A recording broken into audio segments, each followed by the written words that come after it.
Good day, ladies and gentlemen, and you're welcome to another episode on Glee Info, where you can be rest assured of daily news, global vibes, and a lot of things to keep your mouth open throughout this 10 minutes. We'll be discussing something interesting, which is there will be war if Fulani attack Delta. MEND and Pandef reveals plan. Well, the Fulani herdsmen have been going around attacking different states. They were in Ibadan last week, and also they were even in Benue State, where the governor was saying that he will not be intimidated by their action. Instead, he will increase their punishment. And now Delta people are saying there will be war if the Fulani herdsmen attack Delta State. Let me read it. It says, the movement for the emancipation of the Niger Delta (MEND) has threatened to descend into dragon war if Delta State is ever attacked by Fulani gunmen. The group's statement is coming shortly after a group known as the Fulani Jihadists issued a 72-hour ultimatum to the governor of Delta State, Ifeanyi Okowa, to rescind the open grazing ban or face an attack. In a letter titled Response to Fulani Threats to Okowa, an open grazing ban by the South Governors, the group stated that it will destroy every facility in the region owned by a Fulani person. We are warning that if your threat is made to come to fulfillment, no Fulani will ever exist across the Niger Delta, and all oil facilities linked to a Fulani will be brought down. If one soul is lost, 10 Fulani souls will pay for it. If one facility is destroyed, 10 Fulani facilities will be destroyed. We will respond proportionately 10 times whatever you give. The responding response will not be limited to the Delta. Spokesman for the Pan-Niger Delta Forum, Pandef, Mr. Ken Robinson, described the development as stupidity taken too far in his words. Let them try it and see. The consequences will be too grave for the country. He said any attack on any community in Delta State is an attack on the entire Niger Delta, and we will respond appropriately. Nigeria will never be the same again if they try it. Well, we know the Fulani gunmen or the Fulani herdsmen have been going around destroying things, clashing with farmers every single time. And now the Niger Delta boys or Niger Delta youths are saying if there's any attack in their soil, they will destroy everything owned by the Fulanis. Well, I think it's high time the youth come together and fight for themselves or fight for their rights, because if we continue to wait for the Nigerian government or the police or the army, we will wait until we are all killed in this nation. If we don't stand up to fight for ourselves, like this Sunday Igao in the Yoruba land said that he's begging the elders to give him opportunity to train the youth so that they can protect their communities. The same way the youth in Niger Delta are saying, if there is any attack on any Niger Delta citizen, 10 Fulani man will go, and if they destroy any property owned by the Niger Deltas, 10 facilities owned by these Fulani herdsmen or Fulani gunmen will be destroyed. I think the Fulani people have gone too far. I don't know what is giving them this right, these gods to go around destroying things. The government of Niger Delta or Delta has said that the open grazing is prohibited. It's prohibited. There's been a ranch that has been established for them to carry their cattle and go and graze there. The ranch is there, but they don't want to graze in that ranch. They want to walk freely and keep on eating crops and farmland owned by people. These things are the source of livelihood of some farmers. And you just imagine bringing in your cattle to come and graze on somebody's source of livelihood. It is not fair. So the farmers have taken it and they cannot bear it anymore. You see the Fulani herdsmen walking with knives, sometimes some of them walking with guns. Can you imagine going to people's land? They left their own homeland, they went into someone else's land and be causing war. I don't know what is giving them the guts, but I think it has come to a level whereby Nigerian government self value the life of cows more than human beings, because the president and the government or the federal government is not saying anything tangible concerning this. Killings have been happening for over 5 years now concerning Fulani herdsmen and farmers, and the government have not done anything concerning this. Even in Benue State, where the open grazing law has been prohibited, you still find some stubborn Fulani herdsmen moving, still grazing openly with their flocks.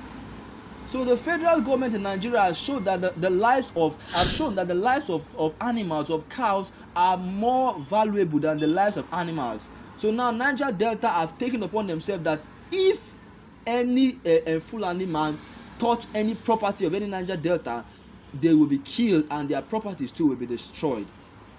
Well, I don't know what your thoughts and opinions are, but you can leave them down in the comment section below. Let us know what you think, and let us know what your opinions are concerning this Fulani gunmen attacking communities, attacking states, and and grazing openly in people's farmland. Well, moving on to the next news, which is Buhari plunges Nigeria into bankruptcy with 36 trillion naira debt. This was said by the People's Democratic Party (PDP) Governors Forum. Said President Muhammadu Buhari's government has plunged Nigeria into bankruptcy. 36 trillion debt has become clearly unsustainable. I don't know why the Nigerian government keeps on borrowing loan from all these Asian countries and the European world. They are borrowing so many loans from these countries, and we are not seeing the impact in Nigeria. Our economy is not getting any better. The value of our currency keeps on going down every single day. We are not seeing, they say they will borrow the loan for roads. Our roads are still debt traps.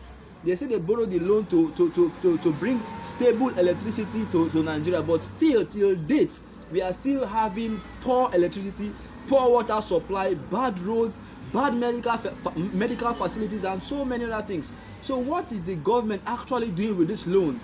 And now they are saying Buhari's regime has plunged Nigeria into 36 trillion naira debt. I think all those foreign countries should stop borrowing Nigeria loan, because our government keeps on acquiring loans and loans. At the end of the day, they'll leave the office and leave this debt for the incoming government.